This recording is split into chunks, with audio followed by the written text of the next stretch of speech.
I've made my personal clients about $12 million in sales, and it's something that I always wanted to get better at for two reasons. One, English isn't my first language, so I have to be really good at it because I need to communicate and I need to sell people to doing something. And the second thing is my clients pay me money so that I can help them make more money. And lastly, it's an ethical thing. Like if you're really good at what you do, you're doing the world a disservice by not being a good salesperson. You need to be able to sell people, not in an unethical way, but in an ethical way. You have to be able to navigate through tough conversations so that people can see the value in you and they can see how you can change their life. So if you're a coach, agency owner, whatever, you sell things and you're really good at what you do and you have a good heart, then it is your job to be a good salespeople. The best way to be a really good salesperson is that you have to master 5 things that I'm going to show you today. The 5 things you have to be really good at to be a really good salesperson is pain, motivation, change, methodology, and solution. With those 5 things, and when you understand those 5 things, everything becomes so much easier. And my clients, after I've taught them this, it like lighted a light bulb and it was like, oh my God, how I've never thought about this. The biggest mistake people do when trying to sell things is that they get too much into the intricacies, the lines, the closing message, the opening, the frame, the report, and all this shit. It really doesn't matter because you can be the best memorizer of scripts. If you don't really master these 5 things, it just doesn't make sense to sell somebody into it. So the first thing is pain. If you're not forcing people to get into a phone call with you and they consciously and they self-book themselves of you, they DM you and your setter and they were like, you know what, I want to book a call because I might find something good about this. There is some pain in the back of their mind, or sometimes a lot of pain, and they're just like looking to make a change in their life, which is a good thing. There needs to be pain because pain drives motivation. If you're a motivated individual, there's a pain driving that. If you are motivated to hit the gym, maybe because somebody broke up with you, or maybe you saw yourself in the mirror and you said, how and why do I look this way? There's a pain. You don't feel confident. You want to look good for other people. You want to feel confident for your partner and all those things. And it just isn't just fitness. There's pain in business too. Maybe you're not making as much money as you want to make. And that's a pain. Pain gives you motivation. So once you have pain and once you're motivated to do something about it, if you bring those first 2 things in the call in the first couple minutes and you set a baseline of like, yo, why are you here? Oh, because I need to do something. I need to change. Awesome. And like, why do you want to get to X? Because the reason. So once you establish that there's a pain that's driving a motivation in the sales process, you want to make it very clear that because there's pain and there's motivation to do something, that something has to be a change. Now, a lot of people think that they have to do something. A lot of people just don't know what they don't know. And it is your job as a coach, a business owner, to bring this person in this journey during the sales call so that they understand what change they need to make. I'll give you an example, and let's just keep using fitness because I think fitness is very simple. Sometimes people that are unaware of good dieting practices or good exercise practices, if they want to lose weight, this is why you see people doing stupid diets like carnivore, like keto. Yeah, come at me, I don't care.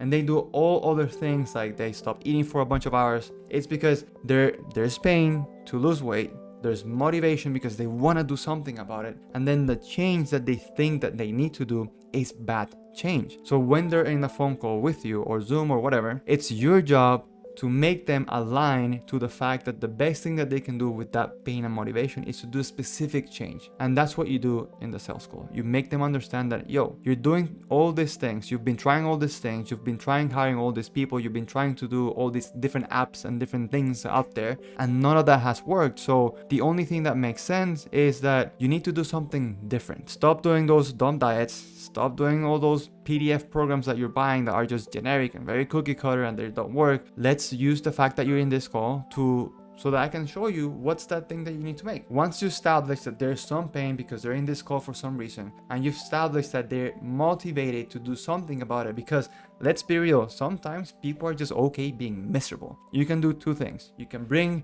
the horse to the water, but you cannot force it to drink. So what you can do is make sure they want to do something about it, but if they don't, then that's a different story, that's a different video, that's a different conversation. Once you establish there's pain, once you establish there's motivation to do something, and once both of you agree that change needs to happen and you're both in alignment that change needs to happen, then you start showing this person that there's a best way of doing things. Back to the fitness example. Pain, I want to lose fat. I don't like how I look. Motivation, I've tried all these things. I want to try something that works. I'm frustrated. I need to do something. Cool. So all those things you did in the past, they don't work. We need to do something different. Awesome. Can I give you some feedback on what I think it's going to work for you? This part is called methodology. This is the thing they need to do, the strategy that they need to do. Here's the key thing. When it comes to strategy, when it comes to methodology, it's something that anyone can just Google. Anyone can just YouTube it.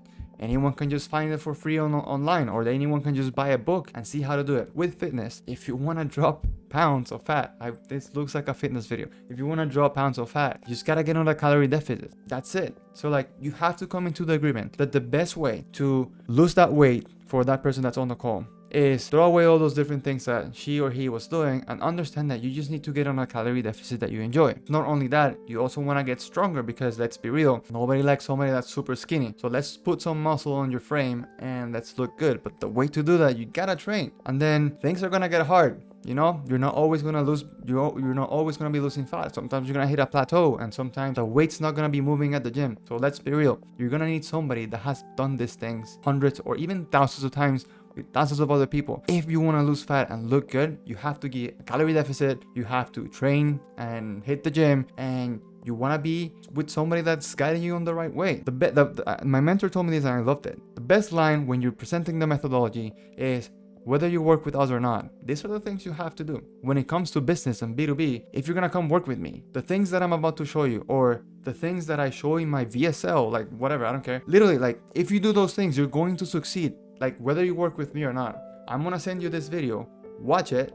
I give you literally everything that you need to do. And if you fix those things that I'm about to tell you, all the systems, and you track all these KPIs, and you have a plan to improve all these KPIs in sales, in customer relationships, in tracking, in leads, in all this, in all the systems and operations, if you do all these things, there's no way you're not going to succeed. Then, in the sales calls, you get into the agreement and you get into the alignment that now that there's a pain and we establish that there's motivation to do something, and you both agree that change needs to happen, and the best way to make sure that change happens so that you kill that pain and you fix that pain, doing this methodology that I just showed you.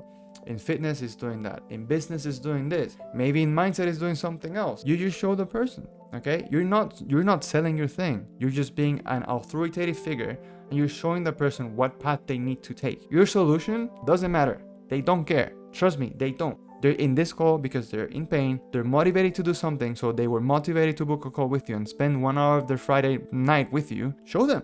This is the thing that you need to do, right? So pain, motivation, change, methodology.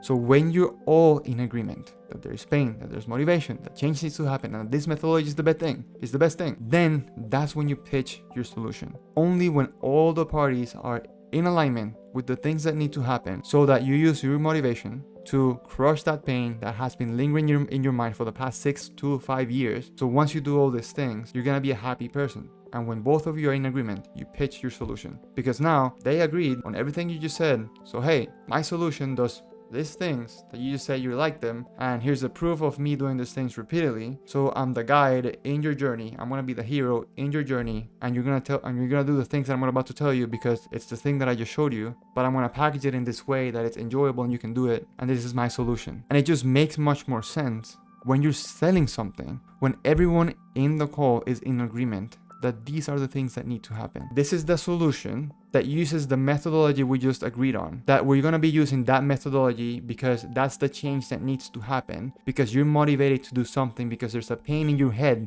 that's just, oh man, rolling in your head that's really painful. So if you did a solution with this methodology because we agreed on a change that needs to happen, because there's motivation to do something to kill that pain, your life is going to be much better. And that's the way I like to teach sales. Yes, there are things you can do in objection handling, like you take a stance for the person, because sometimes people don't see past their smoke screen and their BS and all their excuses, and they just want to postpone change because change is painful. It's not easy. And that's where you have to have the reps, and that's when you have dealt with people in different situations. I've gotten every single excuse in the books. Every single, I have to think about it. I have to sleep on it. I have to talk to the pillow about it. I have to call my grandpa.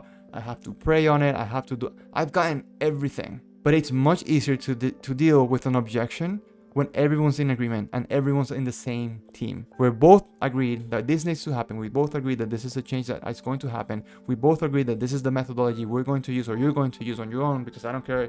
This is what you're going to do. And this is the solution that I'm bringing to the table that has all those things that you agreed on. And here's the price. You're going to get objections. That's fine. So you deal with objections, but you did the 5 pillars, the 5 things that are gonna make a sale so much easier. And I was planning on doing this video with an iPad, but I haven't bought an iPad. I'm just procrastinating it. But again, these are the 5 pillars that you need to understand that they need to happen in a sale. These are the sales that need to happen before you make the sale. And this is the same concept I've helped my clients with, so that they can quit their 2 jobs and start their own thing, or that they can move away from their parents' house and living in their parents' basement because they learned this skill. I'll repeat this because I need you to understand it. If you're a good coach and you've given people results, you're doing everyone a disservice by not being a good salesperson. You have to be able to sell things, because that's the only way you're gonna get people inside of your program so that they can change their life for good. Sales is service. By you being a good salesperson, you're giving a great service, and people are gonna go through your program and you're gonna change your life, hopefully because you're a good coach. So if you're a good coach, if you're a good agency, if you're a good info product agency owner, info product business owner, whatever, and you want to become better, I'll leave 2 links down below. I'll be honest with you and transparent. One of them is my VSL. Go watch it. I'm literally giving you everything that you need to do to become a really good coach. If you're a good fit, maybe we can work together and I can help you become even better. For now, I'll see you in the next one.